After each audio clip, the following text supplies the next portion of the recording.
الحمد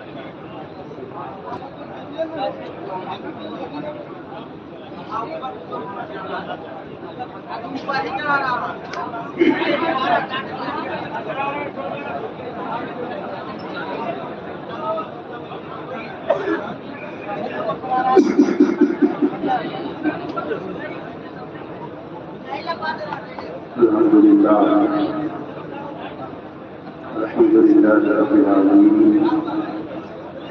والصلاة والسلام على حبيبه الكريم ثم أما بعد قال الله عز وجل في كلامه القديم أعوذ بالله السميع العليم من الشيطان الرجيم بسم الله الرحمن الرحيم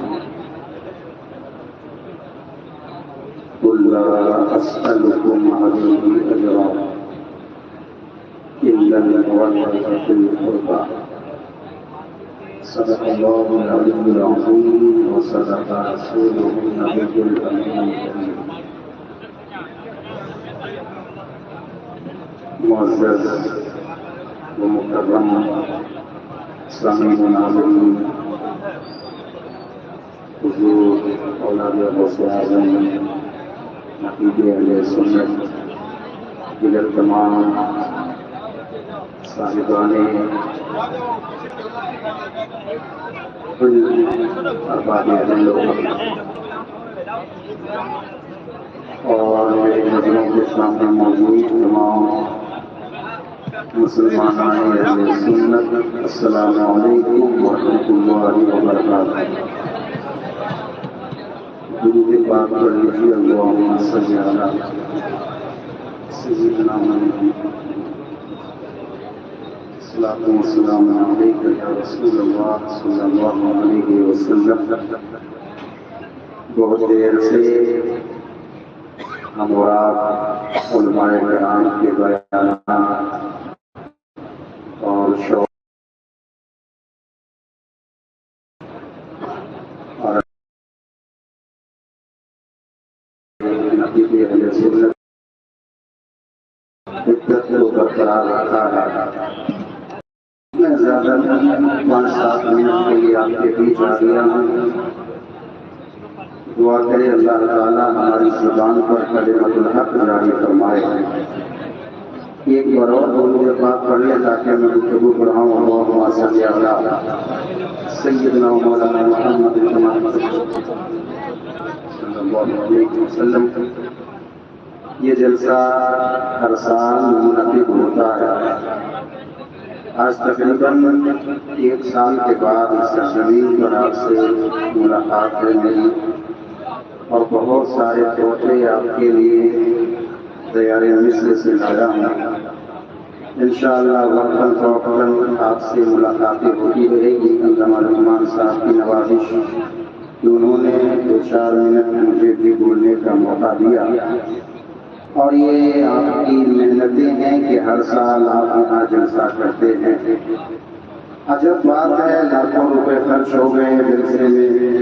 ٹینٹ لگایا، زیبائش کے سامان اختیار کیے، علماء کو بلایا دور دور سے۔ امام حسین کے نام پر اگر کچھ کرنا ہی تھا تو کیا ہی بہتر ہوتا 10 20 50 100 لوگ بیٹھ کے ایک کمرے میں قرآن پاک کی تلاوت کرتے اور امام حسین کے نام پر اصالہ ثواب کر دیتے تھے۔ اس سے بہتر تو کچھ اور ہو نہیں سکتا تھا۔ پھر بھی ہم آئے بیٹھے اور اتنے خرچ ہم نے کر دیا۔ لوگ یہ ہمیں کہتے رہتے ہیں بہتر ہوگا کہ 40-50 لوگ سب کو بلا کر کے امام حسین کے نام پر قرآن پڑھ کر کے اصالہ ثواب کر دیتے۔ ہم نے کہا مولوی صاحب بات آپ کی بہت اچھی ہے، لیکن قرآن پڑھ کے کرنا، قرآن پڑھ کے اسے بخشا جاتا ہے جس کی روح نکلنے کے بعد وہ خود قرآن پڑھ نہیں سکتا ہے،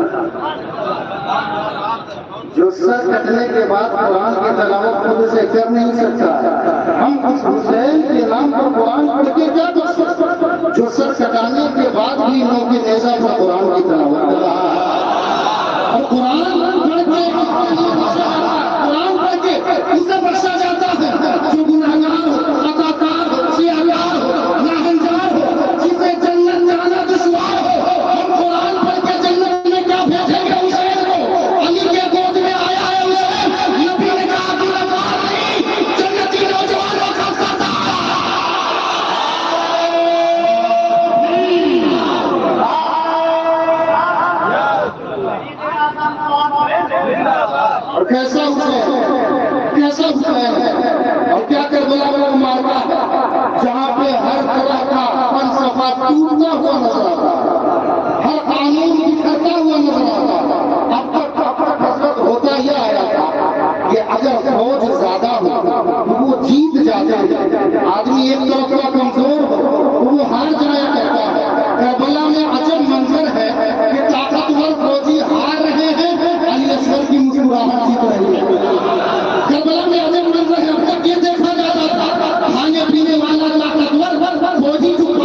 کربلا کے میدان میں حسین بعد میں آیا، اپنے نانا کے پشت پہ پہلے آیا، نانا کے سجدے میں پہلے آیا، نبی سجدے میں ہے، آپ نے یہ باتیں بارہ سنی ہے، ایک بار مجھ سے بھی سن لو، بات ختم کرتا ہوں، نبی سجدے میں، امام حسین پیٹ پڑے، آپ اپنی مسجد میں جائیں، ممبر کے پاس جا کر کے دیکھیں،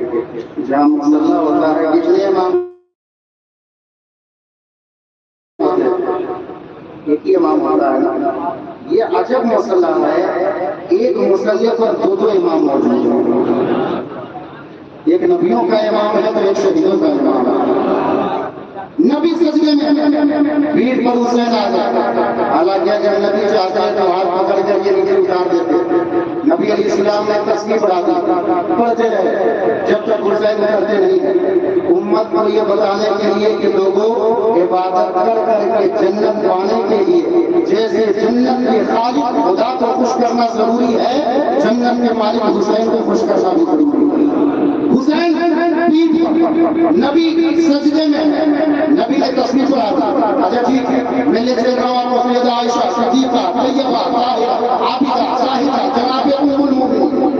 المؤمنین رضی اللہ تعالیٰ عنہ سے پوچھا گیا، سیدنا رسول اللہ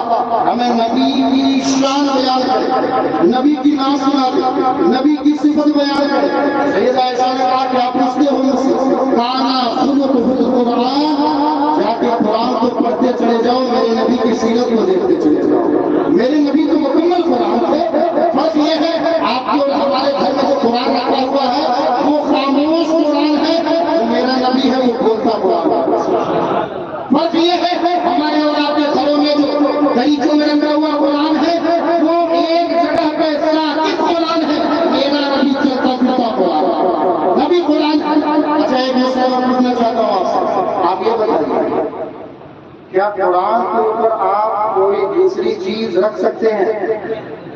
علماء کرام نے اس سے مسئلہ پوچھ لیا، فتویٰ پوچھ لے، کیا قرآن کے اوپر کوئی بخاری شریف جو صح الکتاب بعد کتاب اللہ ہے اس کو بھی نہیں رکھ سکتے، مسلم شریف اسے بھی نہیں رکھ سکتے، کوئی کتاب نہیں رکھ سکتے، نہ پتھر نہ اینٹ نہ مٹی نہ شیشہ کچھ نہیں رکھ سکتے، جب قرآن کے اوپر کچھ بھی نہیں رکھ سکتے، اور ابھی